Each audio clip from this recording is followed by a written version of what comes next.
The Sussexes have repeatedly said they had no desire to leave the royal family entirely and hope to find a new 50-50 hybrid role for themselves that would allow them to fulfill public obligations representing the firm, while at the same time relieving themselves of certain responsibilities and being able to earn independently. The couple accused the royal family of being forced to remove themselves completely as working members of the royal family. In a written statement during the trial last year, Prince Harry said that he and Meghan felt forced to leave the royal family and that the decision caused great sadness for both of them. In turn, royal experts insist the prince's wife was playing the victim from the start and was looking for an excuse to leave. Valentine Lowe, royal correspondent and author of Courtiers: The Hidden Power of the Crown, believes Meghan had an absolutely stunning start as Duchess of Sussex and a huge amount of potential that she squandered. He highlights a few key moments. On the day of the engagement announcement, she gave a TV interview, talking about wanting to take on a role in the Commonwealth. She was well informed and was perfectly happy to talk live on air about what her future could be. The enthusiasm with which she embraced the Grenfell Community Kitchen and suggested they put together a cookbook was of course amazing. It flew off store shelves all over the world. She has brought a lot of energy and a fresh approach to everything royal.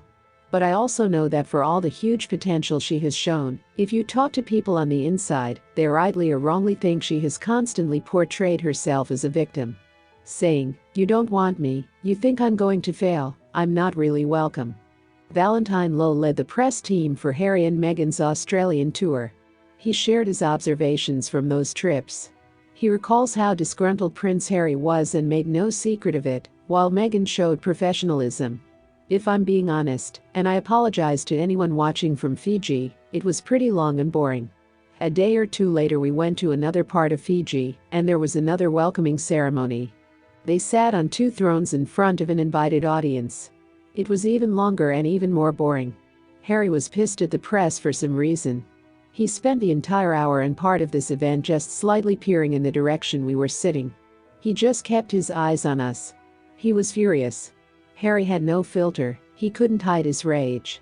Meghan sat upright on her throne on stage and maintained a perfect Hollywood smile, perfect posture the entire time.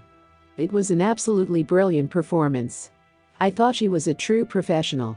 A royal correspondent for The Times, Lowe accompanied the royal couple on another trip to South Africa, and it was a very different experience, which the journalist calls bizarre. Every day during the tour, the dukes were supposed to give short comments to the press, telling what they were doing so that reporters would have a chance to write something about the trip, but they, like poor relatives, got nothing. Toward the end of the tour, it was decided that Meghan would talk to the newspaper reporters. They insisted it had to be me because they weren't going to invite anyone from the vile tabloids, which Meghan, like Harry, absolutely hated. I was invited to have a short 2-minute conversation with her. It was quite fascinating. Just 5 or 6 hours later they released a stunning statement saying that Meghan was suing the Mail on Sunday newspaper for what it had published about her. It hit the front pages of newspapers everywhere. "But you wouldn't know it by talking to Meghan. She smiled sweetly, answered my questions.